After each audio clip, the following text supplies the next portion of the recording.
Halo guys, balik lagi di channel Bang Onit, channel yang membahas alur komik. Kali ini saya akan melanjutkan Nano Machin part 4. Langsung aja ke ceritanya.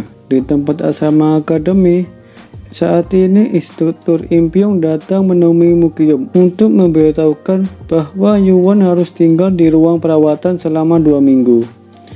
Itu membuat Mukyum kesal akan hal itu. Mukyum hanya bisa menunduk menutupi kekesalannya setelah mendengar keterangan dari Impyong. Setelah selesai pembicaraan mereka, lalu Mukyum melampiaskan amarahnya ke Tiang dengan menendang.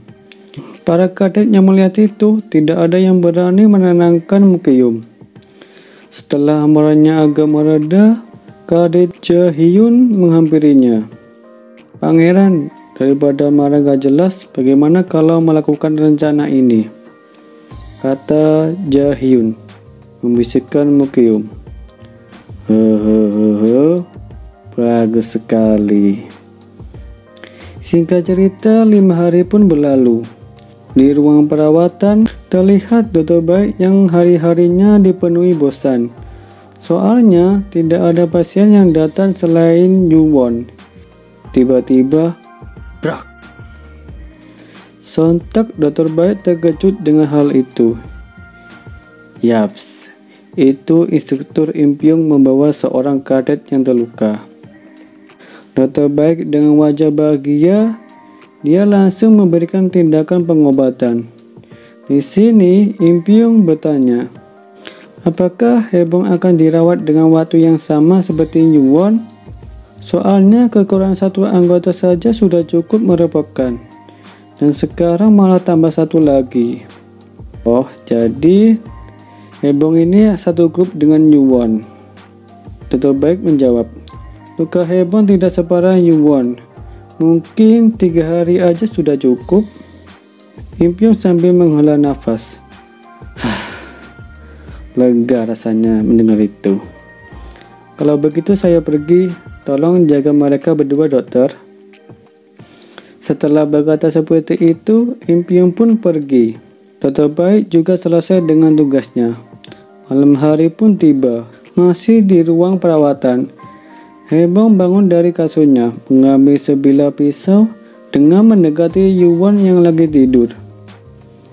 Baiklah, permintaannya cuma pastikan dia tidak bisa berdiri lagi. Jangan salahkan aku. Ini kau lakukan untuk bertahan hidup, kata Haebong. Haebong berniat melukai kaki Yuwon hingga tak bisa berjalan lagi. Namun, tak tahu apa yang terjadi kepada Haebong. Saat Haebong mau melukai kaki Yuwon, tiba-tiba zzz, tubuh Haebong kesetrum sampai pingsan. Ya, itu ulah Nano. Dari awal aku sudah curiga. Gak lama berselang, Haebong bangun dari pingsannya. Ia langsung panik mendapati dirinya disekap. Sudah bangun ya, dasar botak. Melihat Haebong keheranan dipanggil dengan nama botak, Yuwon pun membedakan sebuah cermin. Dan tidak mungkin, teriak Haebong sambil menangis. Bisa menimbulkan kecurigaan. Yuwon memukul Haebong, namun naasnya Yuwon lupa menahan diri. Alhasil Haebong pingsan lagi. Setelah beberapa saat, Haebong bangun lagi. Kali ini lebih mengerikan lagi. Ia disambut sebuah bilah pisau tepat berada di lehernya. Di sini, Yuwon menanyakan, siapa yang mengutus dirimu untuk merencanakan seperti ini? Yuwon nyaranin sebaiknya Haebong berkata jujur saja dalam menjawab pertanyaannya. Jika enggak, maka pisau kecil yang diberikan Yuwon akan menggorok tenggorokannya. Tapi, berkat pengetahuan Haebong tentang peraturan Akademi Demonik cukup luas, ia pun gak mau bicara. Aturan Akademi Demonik melarang keras pembunuhan. Jadi Haebong beranggapan Yuan hanya menggertak saja. Hehehe, bodoh sekali. Jika secara mudah malah milih sulit. Baiklah, tunggu sebentar. Aku akan mengambil peralatan. Ketika itu Yuan mengikat mulut Hebong, lalu mengambil beberapa jarum. Sisaan yang lebih menyakitkan dari kematian pun dimulai. Yuan menusukkan jarum ke semua jari Hebong secara terus-menerus. Rasa sakitnya nggak bisa dibayangin bagi Hebong. Ia tak kuat menahan rasa sakit yang menyisannya. Hebong pingsan lagi. Beberapa jam berlalu, akhirnya Hebong siuman. Apakah itu menyakitkan? Sudah 3 kali kau pingsan loh. Yuk kita lanjutkan dengan tangan lain. Stop. Tolong hentikan. Aku akan bicara. Kian Mukyom ya pelakunya. Celetuk Yuan. Bagaimana kau bisa tahu? Gampang aja. Kita berada di grup yang sama dengan Mukyom. Kau pasti tahulah, pangeran melakukan berbagai cara untuk menyingkirkanku. Hah? Apa-apaan ini? Kata siapa orang ini lemah? Dia monster. Ini sudah larut malam. Kalau begitu tidurlah. Yuan memukul Hebong dengan sedikit negonya untuk membuat Hebong tertidur lelap. Katanya dia nggak punya negong. Rupanya dia menyembunyikan kekuatannya. Sialan. Dia ini membodohi semua orang. Gerutu Hebong yang akan pingsan. Oke.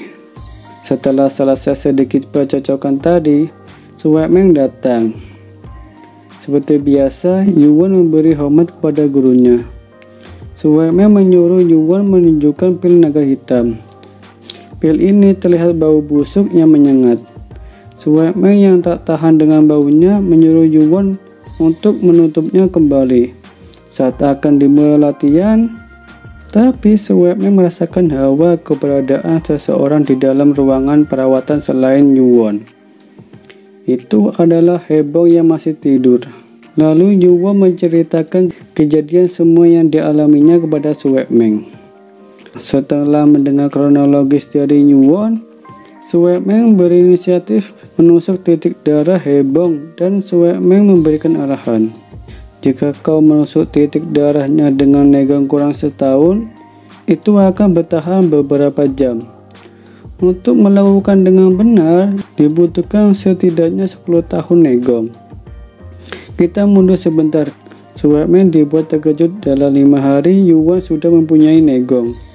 Biasanya akan memakan setidaknya 2 hingga 3 minggu, bahkan sebulan. Ia tidak menyangka atas pencapaian muridnya. Wow, gila. Dia melampaui harapanku. Lanjut, karena waktu sudah mepet, latihan pun dimulai. Di sini Suwekmeng dengan sengaja meminta Yuan memakan pil naga hitam dengan cara mengunyah. Dengan terpaksa Yuan mengikuti isyarat gurunya. Yang ia rasakan bau busuk, rasanya pahit dan penderitaan. Pil ini diberikan pihak akademi sebagai hadiah, lolos dari ujian tahap pertama. Suwekmeng bilang, pada umumnya, tidak semua orang bisa menyerap pil naga hitam dengan sempurna. Tapi, Yuan mempunyai guru sehebat Suwekmeng. Sudah dipastikan, Yuan bakal menyerap pil naga hitam dengan baik. Langsung saja duduklah. Proses penyerapan pil naga hitam untuk menambah kapasitas negong pun dimulai. Dengan dibantu Suwekmeng, proses penyerapan berjalan lancar. Yuan merasakan kekuatan membanjiri tubuhnya. Sekarang, Yuan mempunyai kapasitas negong setara dengan 20 tahun. Tapi tetap saja peran krusial dipegang oleh Nano. Setelah Yuan sudah punya cukup negong, Suwekmeng melanjutkan latihan ke tahap berikutnya, yaitu mengajarkan Yuan cara bertarung. Di situ, Suwekmeng memperagakan beberapa teknik dasar bela dirinya kepada Yuan. Dan sekali lagi Suwekmeng hampir dibuat kena serangan jantung. Hanya sekali ia mencontohkan, Yuan langsung bisa memahami dan mempraktekannya dengan sempurna. Gila, ini benar-benar bocah gila. Dalam hati Swepmeng. Shin berpindah ke asrama akademi. Saat ini Haebong yang sudah sembuh kembali ke asrama. Di sini ia menemui Mukeom untuk melaporkan misinya yang gagal. Meskipun Haebong sudah mengatakan beberapa alasan, Mukeom tetap tanpa belas kasihan mengajar Haebong habis-habisan. Silakan hajar aku selagi bisa, Mukeom. Tapi ingat, orang itu pasti datang. Lagi pula kita sekelompok toh dengannya, kata Haebong dalam hatinya. Singkat cerita, 2 minggu pun berlalu.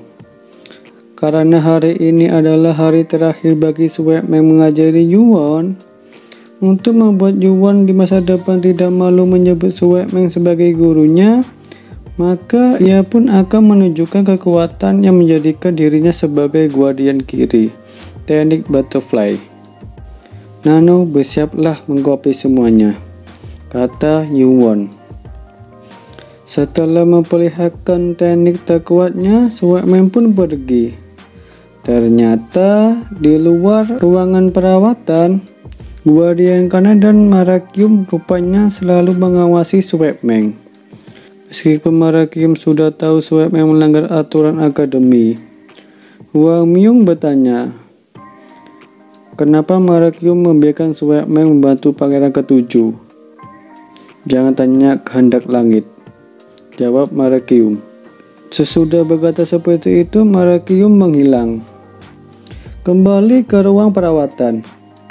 Nano akan mentransfer teknik butterfly milik Swepmeng yang baru saja disaksikan oleh Yuan. Agar berjalan lancar, terpaksa Nano menidurkan tuannya selama 6 jam.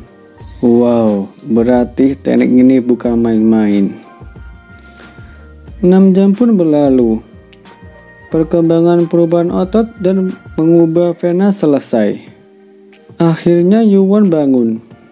Ia tiba-tiba muntah. Dokter baik yang berada di situ cemas dengan keadaan Yuan yang tiba-tiba muntah. Itu karena efek samping dari menstransfer pikiran yang terlalu besar. Lalu dokter baik mengecek denyut nadi Yuan. Alangkah kagetnya dia mengetahui denyut nadi Yuan seolah-olah tubuhnya telah bekerja keras. Nyatanya, Yuan hanya berbaring sepanjang waktu. Tidak percaya dengan hal barusan, dokter baik mengecek kembali. Ia dibuat kebingungan lagi. Apa-apaan ini? Kenapa dia tiba-tiba sangat stabil?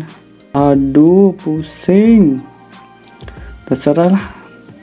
Biarkan dia tidur, aku akan keluar untuk makan siang. Setelah dokter baik keluar dan Yuan, oke, baiklah. Mari kita coba. Set, set, set, boom. Yuan berhasil menguasai teknik andalan seorang master bela diri hanya dalam waktu 6 jam. Kira-kira kalau guru mengetahui ini, bakalan kena serangan jantung deh, kata Yuan. Ketika lagi asik-asiknya melatih teknik butterfly yang baru ia kuasai, di situ Yuan tiba-tiba merasakan ada hawa keberadaan seseorang menuju kamarnya. Itu adalah dokter baik. Gila, apa-apaan? Apakah dengan menguasai teknik butterfly membuat instingku menjadi tajam juga? Mantaplah teknik ini. Singkat cerita, hari di mana Yuan kembali melanjutkan akademi. Yuan berpamitan ke dokter baik. Nampak wajah dokter baik sedih tidak punya pasien lagi. Tenang aja dokter, aku akan mengirimkan banyak pasien untukmu. Lalu Yuan pergi menuju lapangan akademi. Sekarang pembalasannya.